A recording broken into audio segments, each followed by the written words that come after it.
Армысыздар, қадірлі телекөрермен, біз қазір Шымкент қаласындағы ИЧ 167-4 түзету мекемесіндеміз. Мұндағы жазасын өтеушілер екі қолға бір күрек тауып кәсіппен айналысуда. Тыныштық, темірдей тәртіп. Бұл ортаның ауарасы ауыр, үрей билейді. Айналаның барлығы темір тор, бірақ жазасын өтеушілер осы жерде уақыт санап, еркіндікті аңсап отыр. Бұл мекеме 1967 жылдан бері тергеу изоляторы болып ашылған. Одан кейін 2012 жылдан бастап әйелдер колониясы болып ашылған. Қазіргі таңда сотталған азаматшалар 241 сотталған азаматша жазасын өтеуде. Қатаң түзеу колониясы максималды сотталған азаматшалар бұрын соңды 1-2 рет қылмыс жасағандар аса ауыр қылмыспен жазасын өтеуде. Тағдыры тәлкекке ұшырап темір торға қамалған жандарды кәсіпке үйрету үшін Қазақстан Республикасы Ішкі істер министрлігі қылмыстық атқару жүйесі комитетінің түзеу мекемелерінің еңбек шаруашылық жүргізу құқығындағы республикалық мемлекеттік кәсіпорны Еңбек Шымкент филиалы барын салуда. Себебі жұмыс терең ойлардан арылтып, уақыттың өтуіне септігін тигізеді.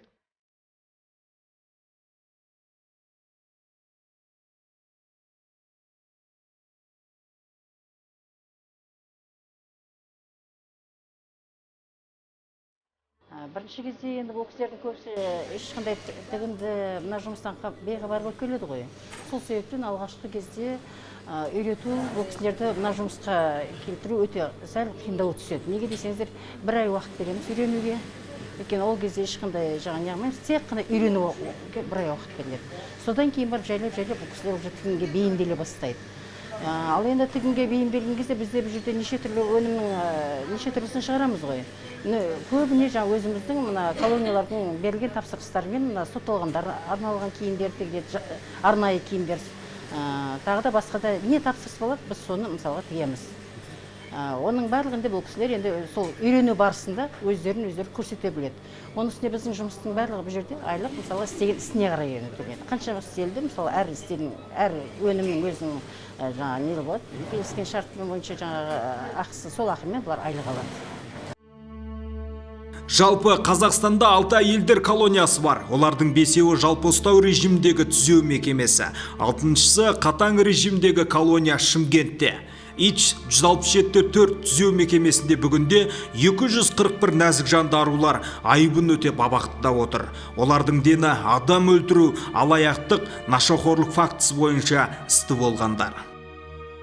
Енді әйел азаматшасы болғаннан кейін өздеріңіз білесіздер, әйел адам кішкене нәзік келеді, көп жаңағы қиындықтан өткеннен кейін өмірде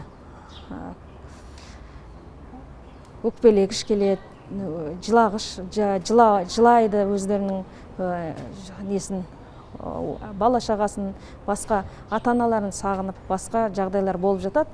Ол бойынша тәрбиелік мәні бар іс-шаралар жүргізіп, қазіргі таңда жұмыстар жүргізіледі, сұхбат жүргізіліп, сол жұмыспен көңілдерін аулайды. Қазақстан Республикасының қылмыстық атқару кодексінің заңнамасында көрсетілгендей, сотталған азаматшаларға қысқа және ұзақ мерзімді.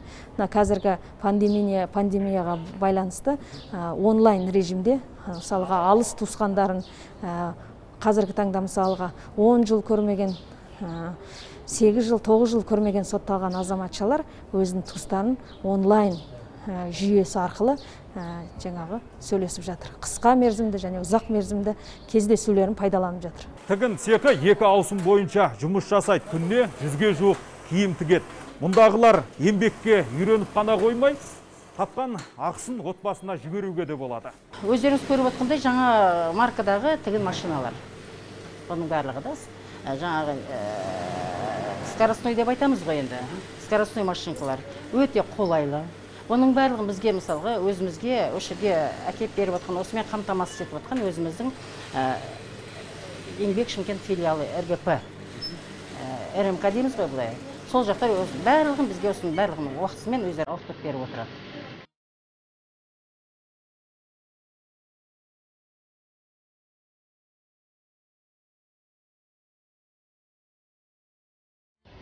Қазіргі таңда сотталған азаматшалар 2 ауысыммен 41 сотталған еңбек РМК Шымкент филиалы бойынша жұмыс атқаруда. 2 ауысымда сонымен қатар 2 ИП жеке кәсіпкерлер Жалбурова, Жунсалиева деген сотталған азаматшалар 10-10-нан жұмыс жасайды.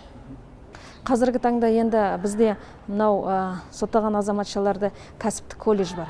Кәсіптік колледжде олар өздерінің жаңағы тігін цехына арнаулы мамандандырылым алып, ары қарай осы жерде жаңағы цехта 1 ай сынақ мерзімімен қабылданады. Ары қарай жұмыстарын істеп, қазіргі таңда сотталған азаматшалар босатылуы бойынша сыртқа шығып, өздерінің жаңағы осы жерде үйренген жұмыстарын ары қарай жұмыстарын істеп, қайта қылмысқа жол бермеу жұмыстары қазіргі таңда жақсы ұйымдастырылуда осы жұмыстың арқасында. Шымкентте сотталғандарды жұмыспен қамту қарқынды жүргізілуде. Қаладағы ИЧ 167-3 түзеу мекемесіндегі жазасын өтеушілер сауаттылығын арттырып, жаңа кәсіп түрін меңгеріп жатыр. Айта кетейік, қазіргі таңда түрмеде 5 түрлі кәсіп қолға алынған. Олар наубайхана, дәнекерлеу, тігін, жиһаз жасау және арнайы құстарды көбейту ісі. Қазіргі таңда мекеменің өндірістік аймағында жалпы 221 сотталған жұмыс істейді. Оның ішінде шаруашылық қызметінде 65 сотталған, еңбек Шымкент филиалында 81 сотталған, жеке кәсіпкерде 75 сотталған адам жұмыс істейді.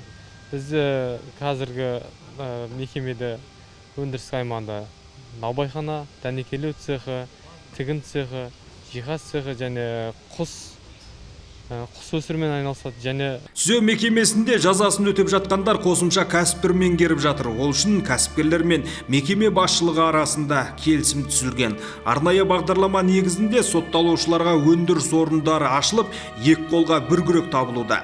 Қазіргі таңда 221-ден астам жазасын өтеуші жаңа кәсіп иесі атанып отыр. Кәсіп түрін меңгеріп, нәпақасын үйіне жіберіп отырғандардың бірі Рамазан Ташиев. Оның мекемеге түскеніне 5 айдың жүзі болған. Аз ғана уақыттың ішінде ол құс өсіру ісін меңгерді. Ендігі мақсаты қоян шаруашылығын дамыту.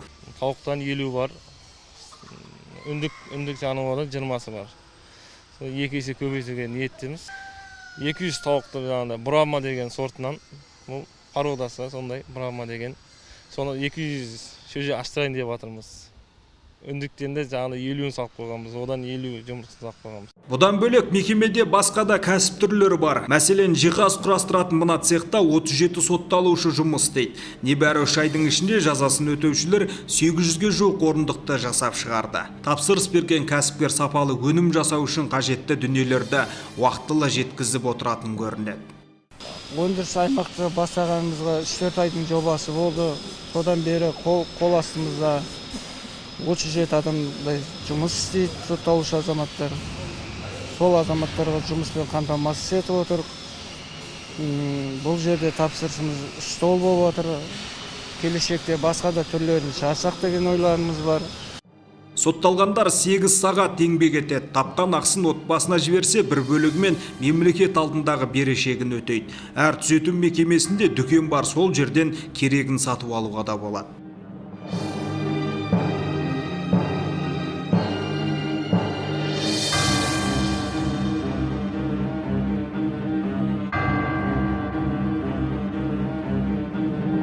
Біз әрмен қарай бақытты ИЧ 167-те 2 түзеу мекемесіне бұрдық.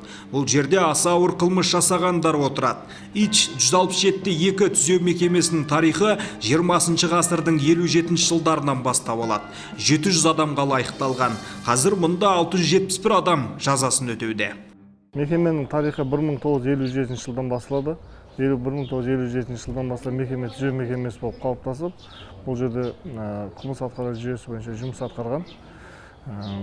Одан кейін 20 жыл көлемінде 2017 жылға дейін өкпе құрт аурулары менен емдеу мекемесі болып жұмысы қызмет атқарған.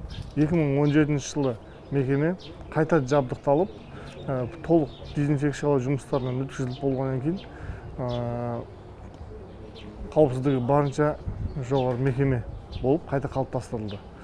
Сол 2017 жылдан бастап түзеу мекемесі бұл жерде сау сотталғандардың қабылдап, сыйымдылығы 700 лимит сотталған қабылдап, қазіргі таңда қызмет атқарудамыз. Сотталғандардың 68% қызмет немен жұмыспен қамтылған. Мекемеде училище бар, кәсіптік училище және де кешкі мектеп бар. Олардың бәрінде мамандық бойынша 6 мамандық, кәсіптік училище 6 мамандық бойынша жалпы білім беру мектебінде білім алады. Сотталғандарды осы мекемеде үлкен кәсіпкерлік шаруашылықтар бар, кәсіпкерлік мекемелер. Солар біткеннен кейін солармен жұмыс жасайды. Училищеде білім алған екен, осы жерде жұмыс істейді. Оларға диплом беріледі мамандықтар бойынша. Бұл цехта есік, терезе, баспалдақ құрастырылады. 32 станок бар. Бұндай іспен бұрын соңды айналысып көрмегендіктен, дегенде жазасын өтеушілерді кәсіпке баулу біраз қиындық тудырған. Дегенмен қарым қабілетіне қарай тез үйреніп жатқандар да жетерлік дейді Роза Алтынана жауапкершілігі шектеулі серіктестігінің директоры.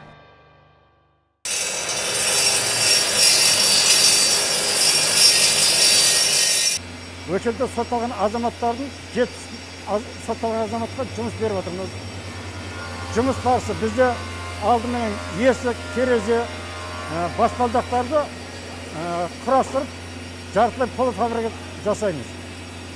Соларды сырттағы рам фирмасымен келісім шарттап отырмыз. Соларға береміз, одан кейін ою-өрнектер қоямыз. Оларды жиһазға, есікке жапсыру мәселелері. Техникаларымыз көріп отырсыздар, станоктарымызды. Берде әртүрлі станоктар, 32 станок, оның ішінде токарный бар, фрезерный бар, раскройларымыз бар. Сонда балдарды үйретіп, жұмыспен қамтып, айлығын уақытылы төлеп отырмыз. Балдардың бет алысы жаман емес, жұмыс тәртібі де жақсы. Балдар енді сәл қиындықтан үйреніп отыр, жақсы. Үйреніп отыр бар. Тағдыр нерде оқып көріп бар, серді оқытып алдық балдарды. Ағаш шеберлігіне.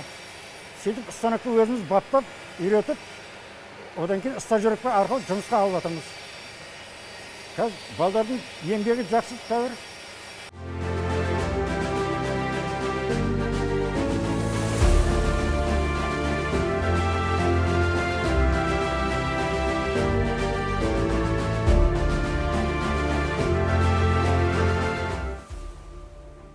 Айта кетейік, мұндағы сотталушылар жазасын өтеп шыққаннан кейін жұмыс таба алмай қиналады. Оларға қоғамның қалай қарайтынында белгілі жағдай. Бүгінгі үйреніп жатқан ісін бостандыққа шыққан кезде де жалғастыруына мүмкіндіктері бар. Мекемеміздің тігін цехында өзімізге қажеттілік нелерін тігіп тұрамыз. Заказ костюм тігеміз, фуфайка тігеміз, қалған қажеттілігін полностью тіге береміз. Сотрудниктердің заттарын тігеміз. Екісімен организация етілген жұмыстарымыз 20 адамның әрбір сменде істейді. Тігіншілер 20 машинка бар. Первый смена, бірінші смена 20 адам болады, екінші смена 20 адам болады. Сонымен 40 адам бірін тігіп жатырмыз. Күнде болғаны костюм қыбыны 15 данасының суткасына тігіп береміз. Фуфайкалердің где-то 8 сондай комплект, бұлардан жұмыс ауырлау. Маска тігеміз өзімізге қажеттілік маскаларына. Қалған простина нелеріне барлығын өзімізге қажеттілігін өзіміз тігеміз.